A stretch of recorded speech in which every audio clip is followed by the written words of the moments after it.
अस्सलामुअलैकुम वरहमतुल्लाहि वबरकातुहू। जी फ्रेंड्स, आज का जो हमारा टॉपिक है वो है टॉर्शनल पेंडुलम। ये आज का हमारा टॉपिक है। इस पर आज हम इंशाल्लाह ब्रीफली डिस्कस करेंगे। तो अच्छा, वीडियो स्टार्ट करने से पहले बताता चलो कि मैंने ना जो है ना इक्वेशंस लिखी हैं, इसके थ्योरी श्योरी कोई नहीं लिखी है। ओके, लेकिन उम्मीद आप लोगों को समझ मेरी वीडियो की आ जाएगी। तो आइए स्टार्ट करते हैं। बिस्मिल्लाहिर्रहमानिर्रहीम। सल्लल्लाहु अला मुहम्मद सल्लल्लाहु अलैहि व आलिहि वसल्लम। टॉर्शनल पेंडुलम, ये देखें हमारे पास ये टॉर्शनल पेंडुलम की ना जो ये डायग्राम बनी हुई है। जो ये हमारे पास है, ये हमारे पास स्पोर्ट है क्ले में, यानी जिसके साथ हमने इस स्ट्रिंग को यानी के साथ इस स्ट्रिंग को हमने बांधा हुआ है, यानी कि लटकाया हुआ है इस स्पोर्ट के साथ। ये स्ट्रिंग है हमारे पास, और ये हमारे पास डिस्क है, और ये हमारे पास इसका सेंटर है। तो इसकी अगर डेफिनेशन ये देखें तो इस तरह बनेगी: such a system in which a disc is hanging from any sport is called torsional pendulum, यानी कि such a pendulum which is hanged from the any sporter is called torsional pendulum। इसकी ना कई लिहाज से इसकी डेफिनेशन बन सकती हैं। तो आप सिंपल यानी कि समझाने का मतलब यही है कि ये स्ट्रिंग है, ये डिस्क है। ओके, तो ये इसको हमने एक स्पोर्ट के साथ लटकाया हुआ है, बांधा हुआ है। और ये जो डिस्क है, ये वाली डिस्क ये मूवेबल होना चाहिए, यानी कि ये डिस्क ये नहीं होना चाहिए कि इस स्ट्रिंग के साथ यहाँ यही जमी है। ये आगे पीछे मूव करनी चाहिए इस डिस्क को। ये इस कंडीशन है इसकी टॉर्शनल पेंडुलम की। ओके, यानी कि इसकी डेफिनेशन अगर देखें तो इस तरह बन सकती है: such a pendulum which is hanging from any sport and its disc will be movable. Okay, तो आप ये देखें पहली कि torque is directly proportion to angle. चूंकि हम यहाँ डिस्क को डिस्कस कर रहे हैं, डिस्क पर बात कर रहे हैं, तो डिस्क के तो जब हम इसको इधर यानी कि मूव कराएंगे इसको, तो इधर आ जाएगी। तो हमारे पास जो ये है यहाँ के डिस्क, तो यहाँ ऐसे हो जाएगा। तो यहाँ क्या बनेगा, हमारे पास एंगल बनेगा। ओके, तो ये जो टार्क हमारे पास होगा ये इज डायरेक्टली प्रोपोर्शन टू इस एंगल के होगा। अब टार्क कैसे हुआ, जब हम इसको लेकर यहाँ से गए तो हमारे पास हमने कुछ इस पर टार्क लगाया, यानी कि फोर्स लगाया। अगर हम सिंपल वर्ड में कहें, हमने इस पर फोर्स लगाई, तो जब ये यहाँ पर आ गए तो इसके अंदर टार्क स्टोर हो चुका है, यानी कि इसके अंदर फोर्स स्टोर हो चुकी है। वो फोर्स क्या करेगी, वो फोर्स इसको मजबूर करेगी इस डिस्क को वो अपनी पहली वाली पोजीशन पर जाए। तो इसलिए जो इसके अंदर स्टोरिंग टार्क है वो इज डायरेक्टली प्रोपोर्शन टू इसके एंगल के होंगे, यानी कि जितना बड़ा एंगल होगा उतना इसके अंदर टार्क ज़्यादा क्रिएट होगा। ओके, तो आप देखें इस डायरेक्टली प्रोपोर्शन में को ख़त्म किया तो हम कॉन्स्टेंट लगाए, उस कॉन्स्टेंट को हमने सी का नाम दे दिया। ओके, तो अगर आप अगर मैं पिछले सिलेबस की तरह यहाँ की चलूँ, यहाँ की जिस तरह हमने सिंपल हार्मोनिक मिशन में कॉन्स्टेंट लगाया, तो उधर हमने के लगाया, तो के हम इधर भी लगा सकते हैं। सी की जगह हम इधर के लगा सकते हैं, इसमें कोई हर्ज नहीं है। लेकिन जो न्यू एडिशन है बुक्स की उन उसमें सी लगा हुआ, इसलिए मैंने इधर सी लिखा था। लेकिन आप इधर के भी लिख सकते हैं, क्योंकि T is equal to negative K angle. ये हमारे पास फर्स्ट इक्वेशन बन चुकी है। ओके, तो अब आगे देखें कि टार्क इज इक्वल टू, ये भी torque is equal to inertia and acceleration. एक यहाँ से इक्वेशन है ये, अगर आप सिंपल हार्मोनिक मोशन वाला जो मैंने पिछली वीडियो बनाई थी, अगर आप उसमें देखें तो वो उसमें था F is equal to M A, F force, M mass, A acceleration.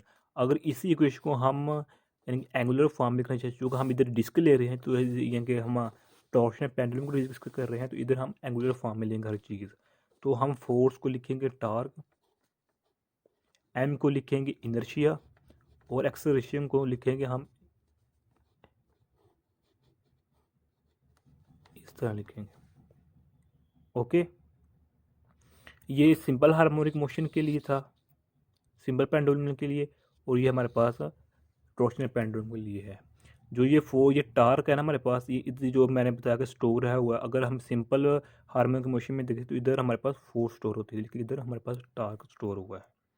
Okay, तो अब देखें कि जो हमारे पास अगर एक मैं यहाँ आपको बात बताता चलूँ कि हम मैस को इनर्शिया कहते हैं, ये एक ही बात है।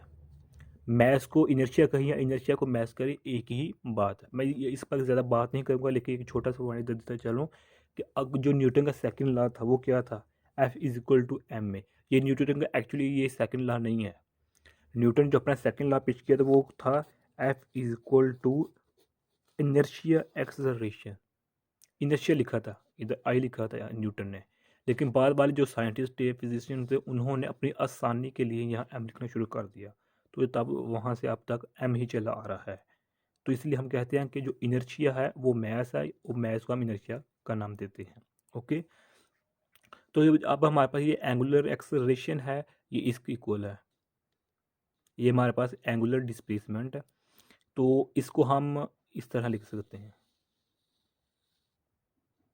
तो एंगुलर एक्सेलरेशन हम इसको इस तरह लिख सकते हैं। ओके, अब हम ये हमारे पास इक्वेशन 1 है, ये इक्वेशन 2 है हमारे पास, ये इक्वेशन 2 है, ये मैंने आगे लिखा हुआ।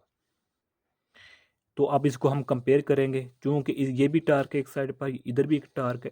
टार्क इनके लेफ्ट हैंड साइड दोनों की इक्वल है, तो हम इनके इनकी राइट हैंड साइड को आपस में इक्वल करेंगे। ये देखें, हमने इक्वल कर लिया, यानी कि जो एंगुलर एक्सेलरेशन की वैल्यू थी यहाँ, इसको हमने इधर पुट किया आई, और ये बन गया, इसको इधर लिखा, और ये वाला यहाँ से आया, जिनका हमने इस इक्वेशन को और इस इक्वेशन को बराबर कर लिया।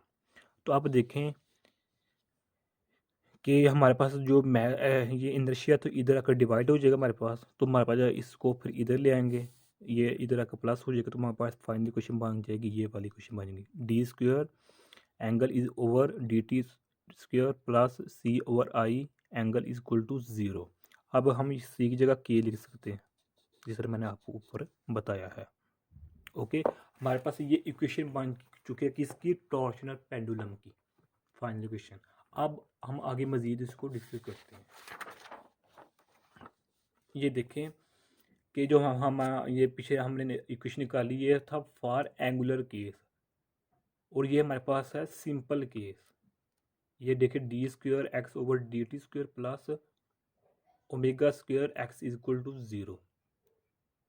ओके, ये हमारे पास सिंपल केस के लिए था, है यही इक्वेशन को हमने इस एंगुलर फॉर्म में इस तरह लिखा है। दोनों इक्वेशन एक ही लिखी, ये सिंपल के लिए, एक एंगुलर के लिए। ओके, तो अगला पॉइंट ये देखिए, मैंने ये लिखा है कि theta is equal to theta naught sine omega T plus phi, यानी कि अगर हम, ये था हमारे लिए इक्वेशन है किसके लिए, एंगुलर फॉर्म के लिए। अगर हम इसको सिंपल फॉर्म लिखना चाहे तो हम इसको इस तरह लिख सकते हैं,